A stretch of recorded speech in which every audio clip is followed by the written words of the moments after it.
조합제TV 시청자 여러분 안녕하십니까. 2024년 5월 2일 오후 5시입니다. 지난 4월 10일 총선에서 가장 주목된 지역은 역시 경기도 화성을에서 3파전에서 이준석 개혁신당 후보가 역전승으로 당선된 사건일 것입니다. 이 선거에서 이준석 후보가 거의 절망적인 조건에서 막판 스퍼트로 뒤집어 가지고 당선됨으로써 개혁신당은 지역구 1석 그리고 비례대표 2석 합쳐서 3석이 되었습니다. 요 세 당선자는 전과가 없습니다. 지금 전과가 없는 유일한 정당이 개혁신당입니다. 그리고 위성정당이라고 해가지고 비례대표 의석을 확보하기 위해서 일종의 유령 가짜 정당을 만든 적도 없습니다. 그러니까 현재로는 도덕적으로 가장 깨끗한 정당이 개혁신당이라고 볼 수 있습니다. 두 사람 천하람 이준석 당선자는 30대 1번 비례대표 1번이었던 이주영 당선자는 40대 소아과 의사입니다. 이 개혁신당이 요사이 정당 지지도 조사를 보면은 득표율보다 더 많이 나옵니다.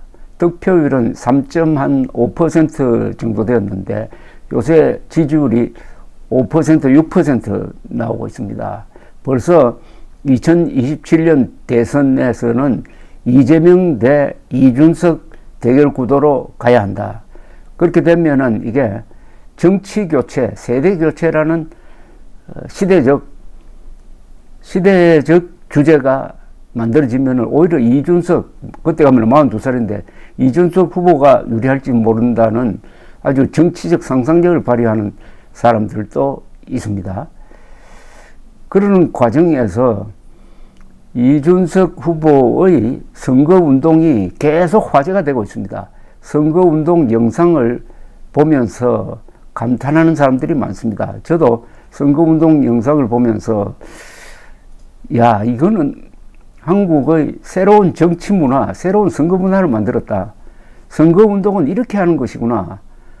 선거운동은 이렇게 진지하게 하고 이렇게 디테일을 살리고 이렇게 정성을 다하면은 주민들의 마음을 사로잡는구나. 특히 어린이들이 선거 유세장에 나와서 같이 환호하는 것을 듣고 있으면은 뭔가 이 정치가 근사한 것이구나 하는 것을 느끼게 되는데 여러 가지 에피소드가 많은데 특히 선거 공보물이 아주 좋았다는 정도가 아니라 선거 공보물을 수집해가지고 사람들이 보관하고 있다는 이런 이야기를 들은 바가 있습니다. 그래서 개혁신당의 공천관리위원으로 참여했던 의사 함익병 선생을 통해서 그 공보물을 한번 얻어봤습니다.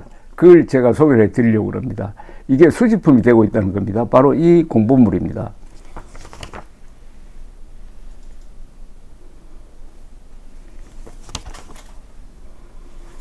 이 공보물은 손글씨로 썼습니다. 그런데 읽어보니까 왜 동탄의 어린이들이 논술 공부하는 셈치고 이준석 후보 연설하는 유세장에 나왔느냐 하는 것을 알 수가 있었습니다.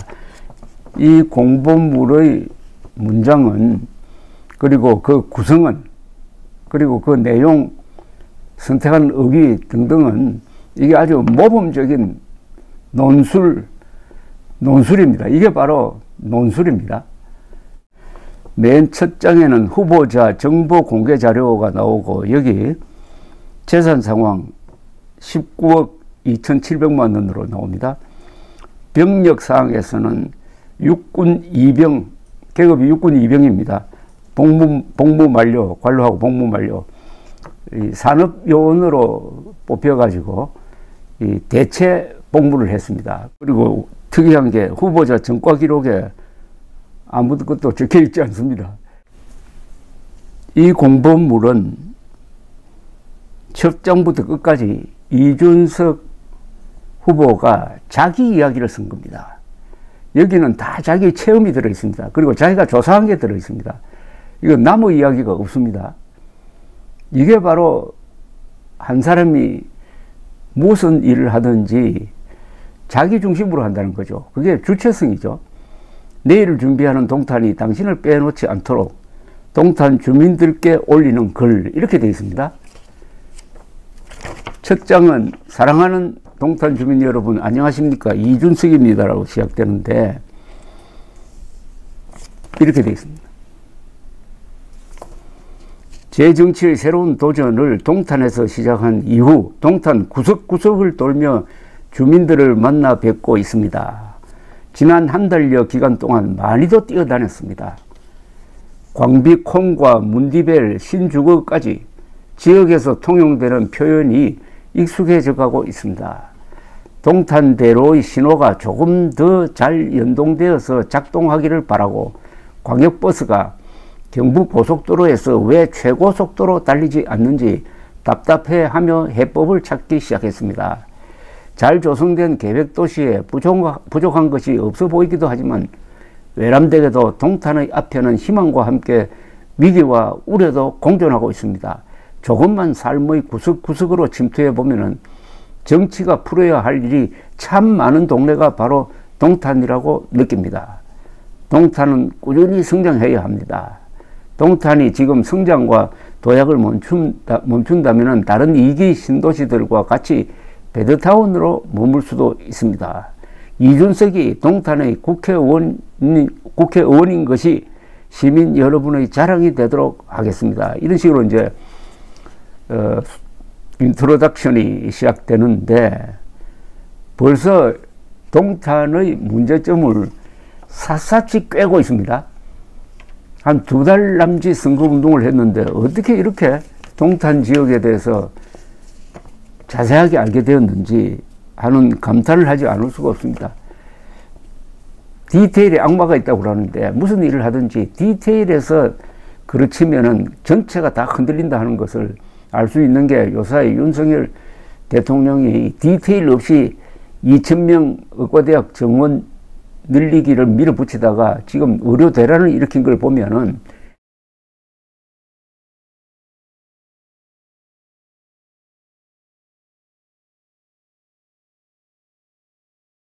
그리고 한자는 쓰지 않았지만은 읽어보면은 한자 용어를 정확하게 쓰는 걸로 봐서 한글 전용 시대를 살면서 한자 공부도 영어 공부만큼 제대로 했다는 생각이 듭니다. 이 공보물은 앞에는 한국 정치를 이야기를 하고 있습니다.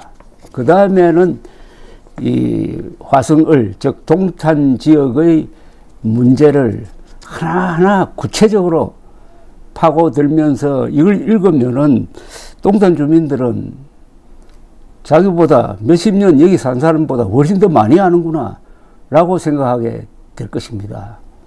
정성을 다해서 쓴 손편지 공보물이었습니다.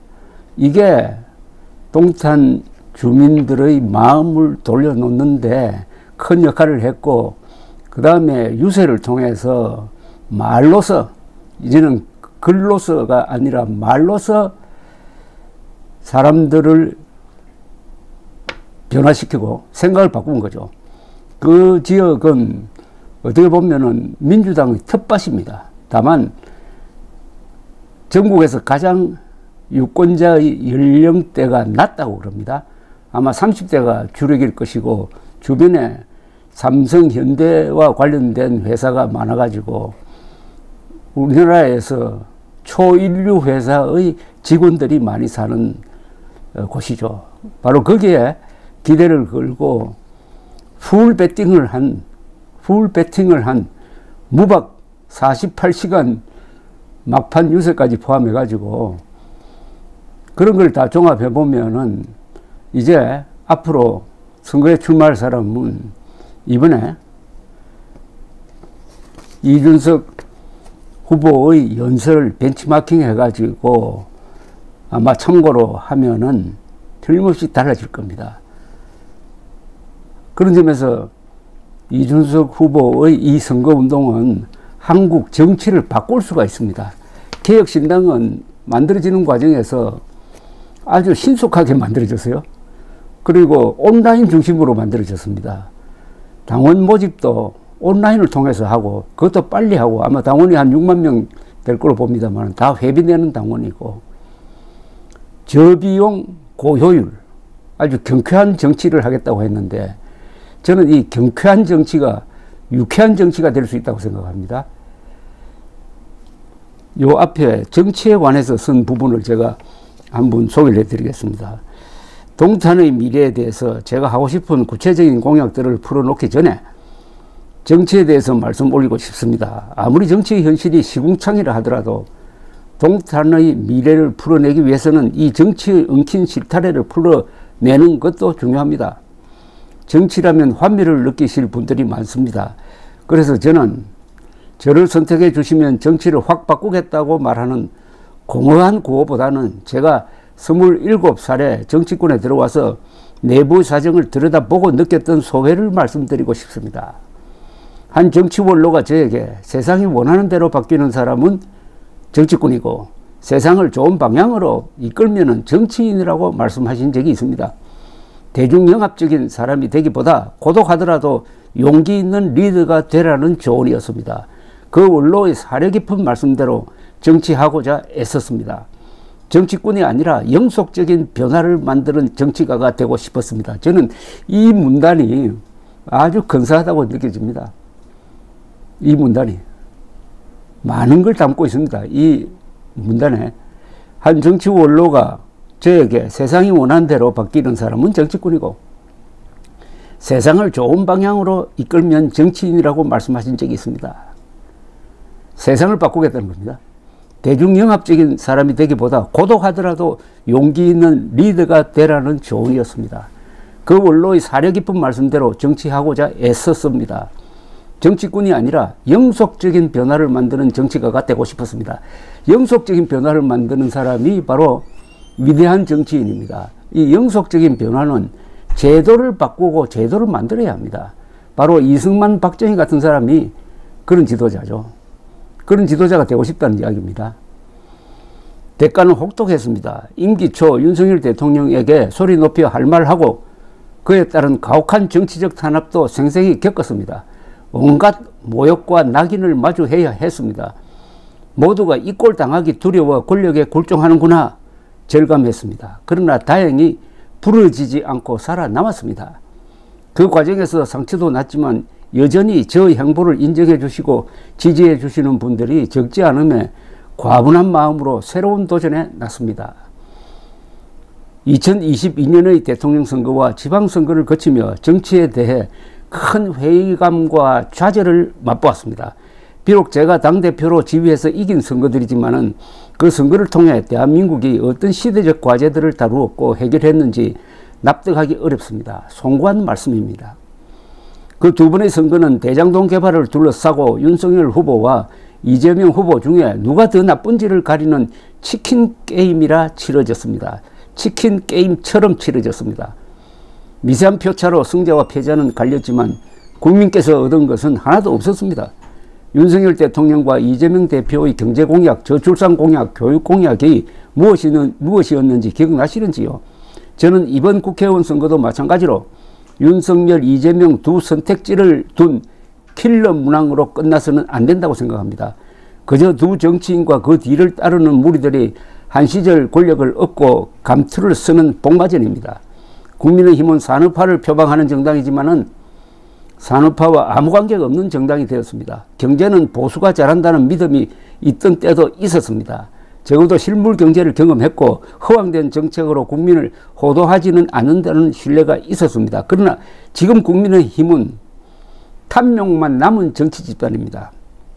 대통령에게 아부하기 위해서라면은 사슴이 말이 되고 소뚜껑이 자라가 되고 바이든이 난리면이 됩니다. 영부인의 패션쇼와 화보집을 위해 국민의 혈세가 헛부려지고 알 수 없는 도사와 법사들이 팔도를 휘젓고 있습니다. 민주당은 민주화를 표방하는 정당이지만 민주주의와 아무 관계없는 정당이 되었습니다. 절대적 충성을 하지 않은 이에게는 어김없이 강성 지지층의 린치가 벌어지고 당의 공천 불이익이 가해집니다. 당대표의 사법 리스크를 방어하기 위해 방탄국회를 서슴지 않으며 묻지마 정권 심판만 외치니 국민께 대한 세력으로 인정받지도 못하고 있습니다. 윤석열 정부가 더 막 나갈 수 있었던 원천이 바로 민주당입니다. 윤석열 대통령과 이재명 대표 서로가 서로의 선대위원장이라는 말이 괜히 나오는 것이 아닙니다. 대한민국의 미래를 위해 대안을 놓고 경쟁하는 것이 아니라 양당 모두 누구를 지키기 위한 방탄, 누군가를 잡아넣기 위한 특검을 놓고 2년 내내 비생산적인 다툼을 해왔던 이유입니다. 이제 심판의 시간입니다. 지독하게 비겁했던 두 사람을 매섭게 심판할 시간입니다. 동탄 시민께서 이 의미 없는 경쟁에 확실한 경종을 울려주셨으면 합니다. 윤석열 대통령도 이재명 대표도 이 정치의 광장에서 당장 퇴장하라는 강력한 레드카드를 날려주셨으면 합니다. 동탄 시민께서 그 역사의 주인공이 되어주시길 간곡히 호소합니다. 동탄의 구석구석에서 열심히 일하는 성실한 시민들과 앞으로 대한민국을 이끌어갈 우리 아이들이 대한민국의 미래를 스스로 결정할 수 있을 것이라는 확신을 가질 수 있어야 하지 않겠습니까? 권력자에 줄 서지 않아도 당당히 살아갈 수 있는 대한민국이라는 확신을 가질 수 있어야 하지 않겠습니까? 대한민국을 바꿀 수 있는 가장 강력한 한 표가 여기 동탄 시민들의 손에 있습니다. 관성에 따라 동탄 지역에서는 본인들이 이길 것이라고 생각하는 민주당에 똑바로 하지 않으면 언제든지 다른 선택을 할 수 있다는 경고를 보내주십시오. 윤석열 대통령에게는 아무리 사람을 집단으로 짓밟아도 국민은 표로서 그 사람에게 다시 일할 기회를 부여할 수 있다는 선명한 증거를 남겨주십시오.